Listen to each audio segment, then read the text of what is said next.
One. What's up, everybody? This is Cody, aka DFS Prodigy, coming to you live with Mr. Mallard from Chasing Green DFS. We're breaking down the Players Championship, one of the best courses, in my opinion, on the PGA Tour. Definitely some studs in this range. So, how's it going, my man? Good. We got ourselves the fifth major this week, and that's exciting, man. Got some fairly stacked competition, and it shows in the pricing. Right. I think the pricing is kind of soft for a couple of guys, though. Not gonna lie. I think it's definitely interesting how they price this course out. To be honest, so typically we're gonna start going from tier by tier, starting with the 12 to 10,000, 9,000 to 9,900 to 9,000, so on and so forth, like normal. Before we begin, though, talk to me about this course. What are the main things we need to look out for this course? I know it's a par 72. Irons are key. What else is key for this course?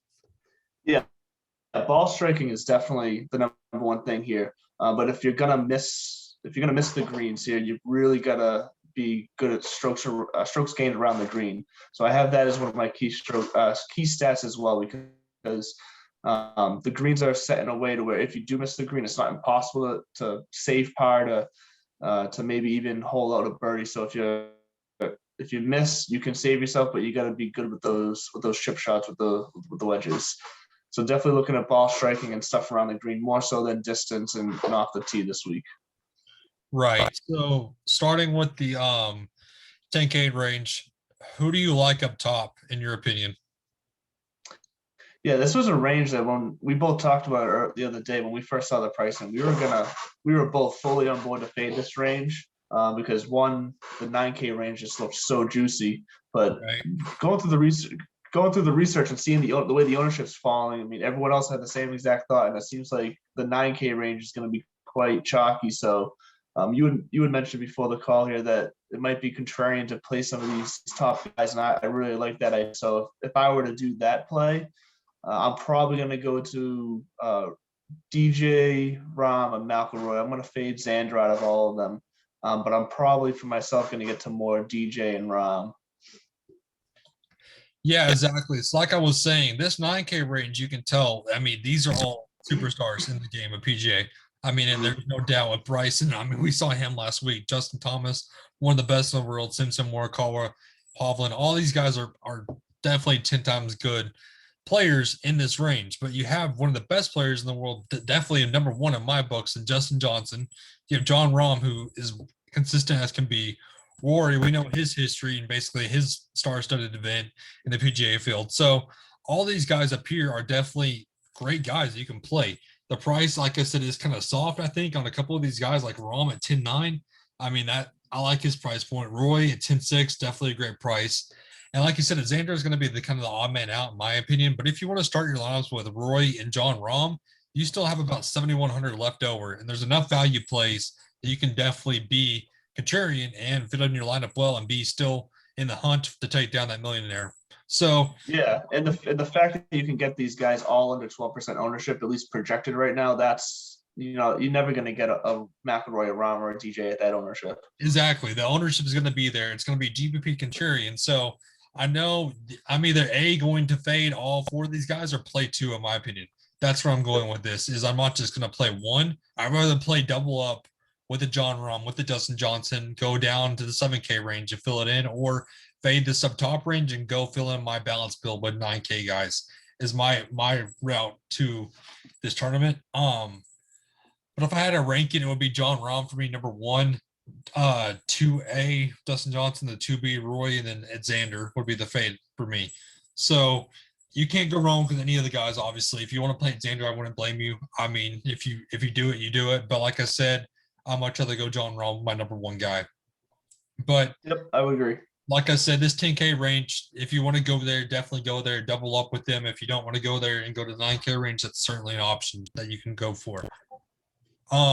Starting with this 9K range, though, Justin Thomas, 9.9. I love that price for Justin Thomas, as my opinion. Talk to me about him and the rest of the 9K range. Yeah, 100%. I mean, Justin Thomas under 10 grand. I mean, we're going to say that about just about everyone in this price range here, but you get Justin Thomas under 10 grand. That's something special. And he's definitely the type of golfer that can turn it on here. He's He's got a good history here. He tends to finish top 20s here. He should definitely make the cut. So what it's going to come down to is how much more value does he produce compared to the other guys in this range. And I think he's going to be a top 3 guy in this price range. He's 20-1 in the betting market. Yep. Yeah. So 20-1. It just doesn't line up with pricing when you look at it like that, for sure. I mean, where else are you going to get 20-1 on the betting market, in my opinion? That's very true.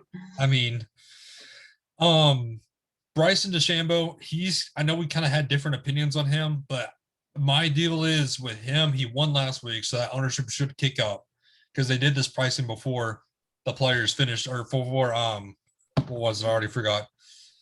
What was last week? The Arnold Palmer. Arnold Palmer, yeah. Yep. Already finished up. So they did the pricing already done for that. So the course just doesn't fit well for me with him. That's where I'm kind of worried with him. But talk to me about why you like him. Yeah, I completely understand your viewpoint on that. He's a bomber, and this really isn't a bomber's course.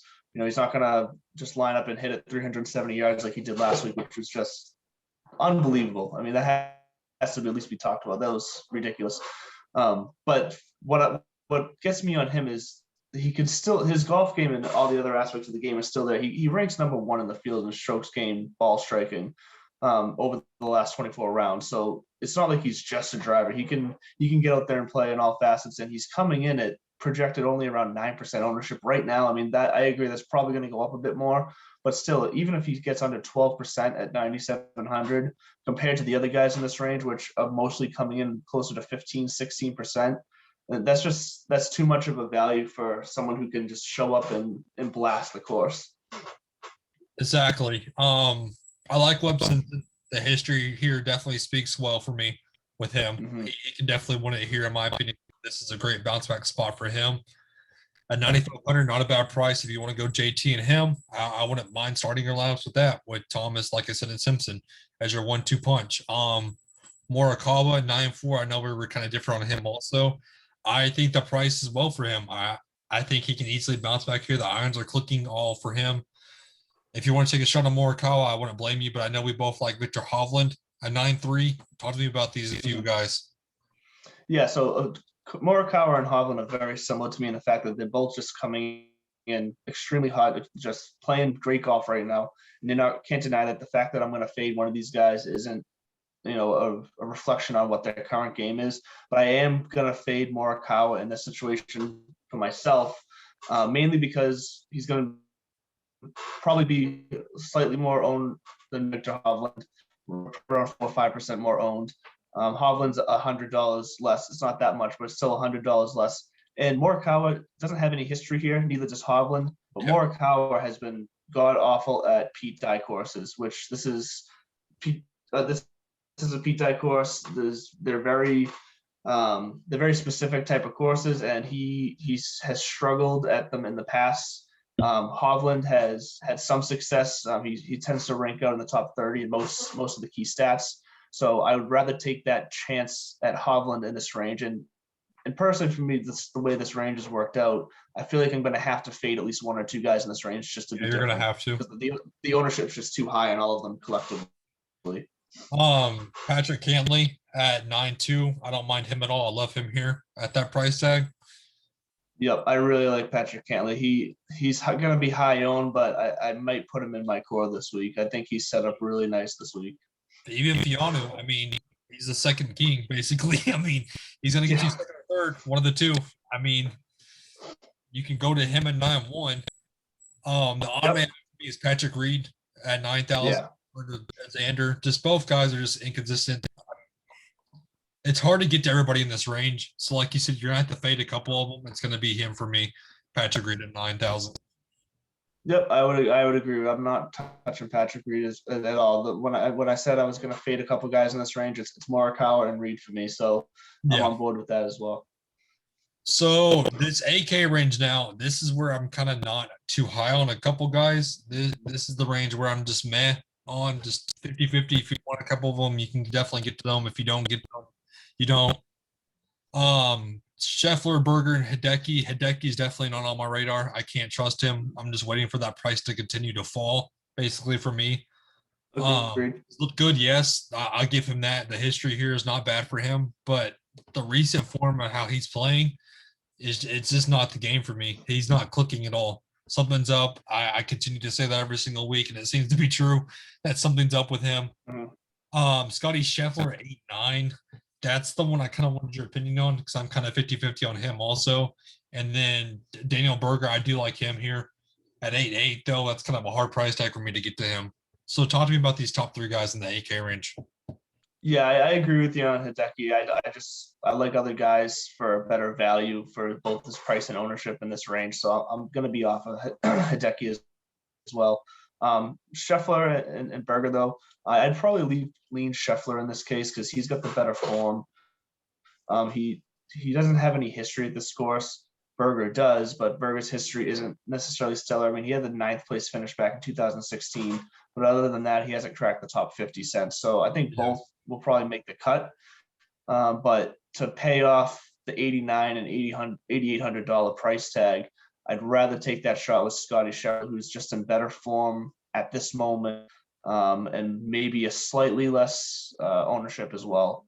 I'm personally not banking all my lineups on either guy, but if I had to pick between the two, I would go Scheffler. Exactly. Next we have Jordan Spieth, Tyrell Hatton, and Paul Casey. I love me some Casey. At that price tag, that's amazing to me. I think he should be priced upwards in the 9K range personally. If I saw him and Reed switch, I think that would be, I wouldn't say anything about it, honestly, at the price tags. Yep. I definitely like him. He's been killing it overseas. He's been killing it. Recent form is there. Irons are clicking. Everything's clicking for him. I love me some Paul Casey 8-4. Sungjae M, the approach play is kind of there, but at 8-3, I'd much rather pay up for Paul Casey. I like Hatton a little bit. Yep. The price tag, the irons, like I said, is clicking. And the price tag's there. But I know you like Jordan Spieth a little bit. Talk to me about this range, the mid-range of the 8Ks. Yeah, I see Hatton as a risk personally. I know he's in good form, but he doesn't have great history here. I haven't had great luck playing him recently from a little bit of a personal bias. And so that, I mean, it's going to play into, you get that mental game, but also just his history on PGA courses isn't great either. So if I'm going to take a risk in this range, I'd rather take the risk with Jordan Spieth. He's in great form. I don't know if you saw the comments Justin Thomas came out and said about him. He said it's basically that it's fun to see Spieth trusting the golf course again, trusting his game and all, not just one part of his game, but trusting all parts of his game again. He's said he's out there doing Spieth things, and if other golfers are noticing that, and we've all noticed it the past 3 weeks, he's got a swagger about him again. So I'd rather take a risk on him at lower ownership to do something special than Hatton, even though he's $100 more. Same thing. Also, I like Casey. I think that's a super safe play, especially at the price this week. So I'm all over Casey. And then as far as anyone else in this range, I'm going to get me some Adam Scott this week. I think he's going to be low owned. I have him in my top 15 rank this week. He just has stellar history here. He's finished top 15 the last 4 years here. So I'm all over Adam Scott this week. Yeah, I definitely like Adam Scott. I think the game is clicking for him also, and you can definitely get to him. The history is there. I mean, everything's working for him.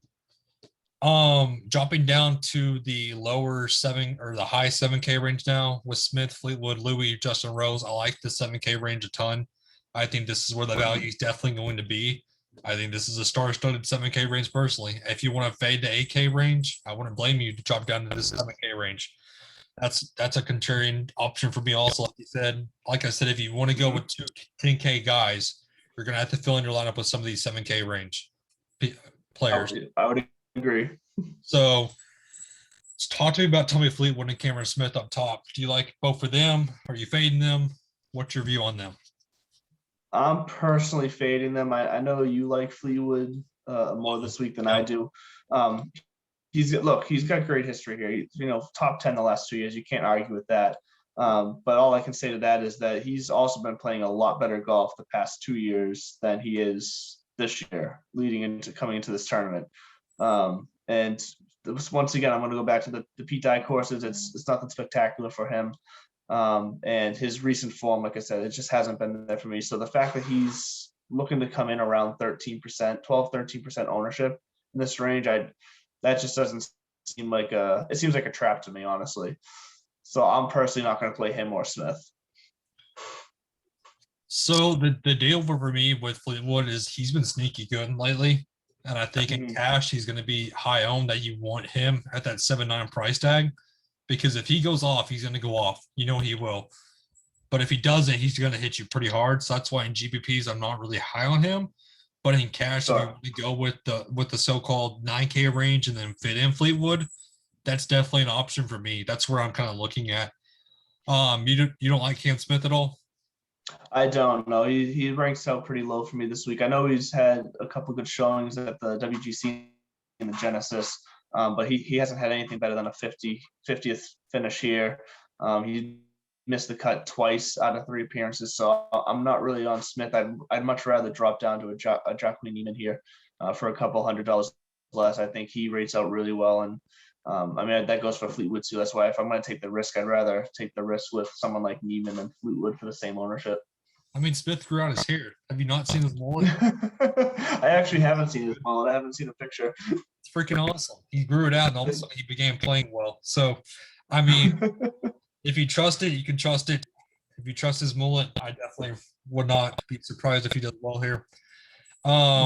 Louis Usting, I know people have been burned by him. I know that people are not going to play him whatsoever because he'll be low-owned.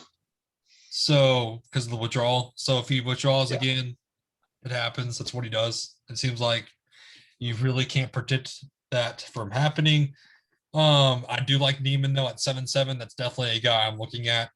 I would go him than over Fleetwood in a heartbeat. I definitely like his recent form, and he can do well here.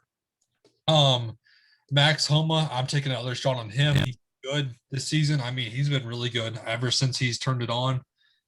There's no stopping him now. I think at 7-6, that's a great price tag in my opinion for him. Do you like Zalatoris for like a month now? Yeah. Do you like Zalatoris now at 7-6 at that price range? I do. With how well he's been playing, it's too low of a price considering where we've seen him. And I know why he's priced this low is because it is such a star-studded field where DraftKings probably didn't feel like they could price him up there with the Spieths and with the Finals. But that's the level he's been playing at recently compared to them. So I'll take Zalatoris. I know he doesn't have any history here. I mean, it's his first year on the tour, so I mean he doesn't have any history anywhere really. But his form has been too good. I'll take Zalatoris at 7,600. Looking at other guys, Billy Horschel, he looks okay to me. He's in my player pool. I don't mind taking a shot at him at 7-7. I'd rather have him than Kokrak, I think. I know we both like Answer. I know we're both fading Harris English. I can't get the English. He's been on a downfall from going from the 9K range all the way down to 7.5 now. Yeah, he found a cliff and he took a swan dive. He's done. Sergio Garcia, another guy that's in my player pool. I like his upside here. The history here definitely does well for him. There's a few guys in this range that I definitely do like. Do you like any of the 7.5 guys like Henley, Fowler, guys like that? Yeah, I like Connors. I like Burns and I like Griffin as far as this mid 7K range. I think we agree with most of this. I think you might be on Henley more so than I am. I just tend to like some other guys slightly more, so I probably won't get to a lot of Henley. But I like Connors. I think he's been playing real good. He had a real good showing last week, and he does well at these Pete Dye courses as well. He finished 41st here last year specifically, but I'd argue he's coming into this week better form than he was last year. So it wouldn't shock me to see him in the top 30, top 20 range. So I'll play some Connors. Griffin is just going to be too low owned, too cheap for how he stacks out for this course, in my opinion. He's been playing real well as well. So those are going to be the two. Connors and Griffin are going to be the two main guys I get to in this mid-7 range. I definitely do like Connors. I think he's been on recent form. He's been looking good recent form. He's been on the tear, basically. I don't mind getting him at 7-4. I'm not taking any shots on Fowler or Ortiz in this range. Yeah. Not really for me. Kevin Gnaw, not really for me either. I'd much rather get the Sam Burns, who I think is going to bounce back here. I think though, is his ownership pretty low based off of last week, how he just crashed and burned? Yeah, earlier today I had him coming in around 10%. Let me quickly see. He's still about 10%. So So, like I said, this is a bounce back spot for him. Bubba Watson, I'm not getting to him. There's no course. He's not going to do well here. Bubba Watson, in my opinion, there's no way. Yeah, this low 7K range is pretty bland. Yeah. Monta Griffin is kind of just the guy who stands out to me in this 7-3 range. I think he can do well here based on his recent form and how he's been playing. Not really getting the Kuchar, Westwood, Lowry. I know we're both kind of 50-50 on Tringali, just to give or take. I think it's been more of an emotional play because we've been playing him so much recently, and he's been hitting value. So it's hard to say that all of a sudden we don't believe in him. Yeah. So I'll probably get to some of them, but he just hasn't had the greatest history on these types of courses. And I think he hasn't played here the last 2 years either. So it's hard to say. His game has changed so much in the last couple of years. It's hard to say what he would be like here now. So he's just a high risk. That's all. Just a high risk GPP play. So is this the revenge narrative now for Phil Mickelson, trying to get back in the top 100 since this is the first time he's out of the 100 now? And who else? I'm not quite sure about that. Yeah. Are we playing that narrative? Because I'm definitely not playing it whatsoever. No, I don't think I'm ever playing Phil Mickelson again unless I'm playing the Champion Store. Yeah. Now that he's out of, like I said, the top 100 for the first time in who knows how long. It's been forever. So like we said, this 7K range now, lower 7K range is kind of just okay. Taylor Gooch, maybe. If you want a 7K guy, maybe. How much are they get to Munoz at 6'9"? Yeah, I'd rather get to Munoz. I'd rather get to Keegan Bradley. Honestly, it's another Keegan Bradley week, back-to-back weeks in my opinion, which I know doesn't happen often, but he tends to go on like a month run, and I'm gonna ride it while it's hot, and it's just another course that he lines up well for. So I'd much rather get to Bradley. So for a guy we didn't talk about before the video, what do you think about Gary Woodland at this 6'8" range? I've been back and forth on him. It's surprising to see him down here. Yeah, to start, his pedigree does not deserve to be under 7K. But the fact of the matter is he has not been playing well at all. Even at the WGC, a small field event, he finished towards the back. He's missed two cuts before that. He doesn't have a good history here. He's very off and on. I don't know. It's like I said, there's just other value plays down here I'd rather take the chance on. And I don't know what it is with him. Like, it's not the injury, because he's already came out and said he's 100% from the injury. So I don't know what it is recently. I don't know if it's aggravating him and he's just not talking about it, or what the deal is with that. But it could be something as simple as that maybe he tried to start coming back too soon with the injury, and it tweaked the way he swung because he was swinging through pain, and now he's got a case of the yips a bit where he's swinging a way he doesn't want to swing, but is swinging differently because that slight muscle memory when he was trying to force it. And, it could be a number of things. Yeah. So like I said, it's tough getting to him. I know we both like Ryan Moore. I don't mind taking a shot on him. I know you like him. Talk to me about him. Yeah, I really like Ryan Moore this week. He actually rates out in my top 20 this week. He rates in the top 30 in all of my key stats other than around the green.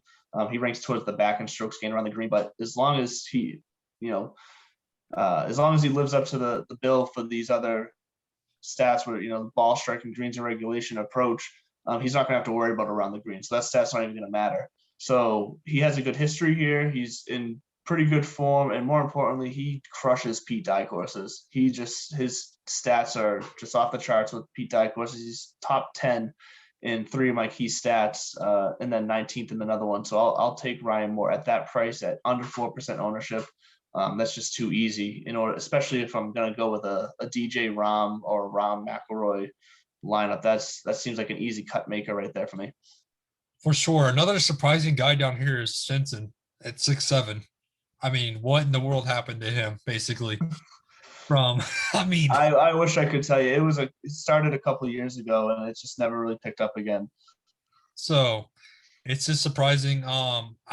this is just a more of emotional play, in my opinion, for HV3. I just seem to be always attached to him for some reason. I don't know why. I don't know what it is, but it seems like when I play him, he somehow makes the cut. So maybe I have some good juju with him. But Yeah, and honestly, he can definitely do that. Yeah. At 6,700, it makes sense because Yeah. I mean, at 6,700, these are all these guys are risk, but he's just so off and on. And you're right, when he is on, he's gonna on. compete with the best. So Yeah, he's gonna be on. So I don't blame you there at all. Another guy I don't mind. I know you don't mind. Luke List. Do you like Luke List at all, or no? Or do you like Nate Lashley? I know that for sure. Yeah, Luke List is kind of middle of the pack for me. I don't love him, don't hate him. He's a glance over for me, but I would much rather play a Nate Lashley. He's playing pretty good, and he does well on these types of courses. He doesn't have a history at this course specifically, but similar courses he plays well at. I'd rather play a Lashley. I'd rather play a Rorensky as well. I have them rated pretty similar, and Rorensky has played this course the past 2 years and has a 47th last year and a 23rd the year before that. So he's proven he can work his way around this course. I don't mind taking another shot on Neesmith either at 6'7". I think he can get it done here. I think this is a good bounce back spot for him once again. Do you like him at all, or just kind of glancing over him? Yeah, I don't mind him. I wouldn't call him a full glance over. He is in my top 50 this week, so I believe he's going to make the cut. But like I said, if I'm going to be dropping down to this range, it's probably because I'm playing multiple of those higher priced guys. I'm gonna get down to Lashley and Rorensky instead, so I can give myself as much wiggle room as possible. For sure. There's not really much down here else I like. Yeah, me neither. To be honest with you, I'm not getting to Patrick Rogers at all. I'm not getting to any of these guys really. I mean, another guy I know we talked about that's fall off a cliff is Doc Redman. He's fell off whatever cliff he was on. I don't know what happened with him. I know, it's so surprising. He was started off so hot, and then I don't know what happened with him either. Yeah, so at 6'3", I mean, it's crazy to me. But like I said, there's not much else I really want to get to down here. I'm not going to get down here unless we're, like you said, we're playing two 10K guys that we absolutely need somebody down here. Well, I'm much rather kind of stuck the 7K range than the 8K range, in my opinion. So, like I said, if you want to go with some of the 9K, maybe take a shot on one or two 7K range guys, that's a good way to start building your lineups. If you want to go with two 10K guys and then go right back to the 7K range once again, you can go with that. But there's multiple ways around this course that you can certainly go to that you could be different on than just being the original. I'm going to fill in all 9K guys and just kind of try to go from there. And that's what everybody's going to do. I mean, based on ownership, like you were saying, it's all spread out, right? Yeah, exactly. Yep, I agree with that. I'll have a little bit of each of those types of those builds for sure. So it's going to be interesting what takes down the tournament this week. I'm interested to see how their lineup is built. Maybe it's us, maybe it's not. So we'll definitely any given week. Yeah, we'll definitely have to see how this turns out. Do you have any last closing thoughts, man, before we head out of here? No, I'm good. Just thanks for all the support last week with the article, guys, and hope you're ready for the next one when that comes out. So let's stick with us here. We're gonna keep helping you win some money. For sure. So that pretty much wraps it up for us. Click that like button for me. Subscribe to the YouTube channel. The Chasing the Green DFS Discord is in the description below. Hang out with us. NBA's back, so I'm definitely excited about that. Playing the showdowns once again because now we finally have that back. So I'm back in my original form. Don't have to play hockey anymore, which that was not great for me. But I can't do it. I need NBA back. I need it back badly. But always your lucky day. Yeah. So finally back. We had the Players, one of the best tournaments ever, and basically in PGA. So definitely stay tuned to watch this starting on Thursday. Like I said, guys, hit the like button for me. That hopefully helps us both out. And that pretty much wraps it up for us. So again, have a great and safe rest of your week, guys. Have a good one.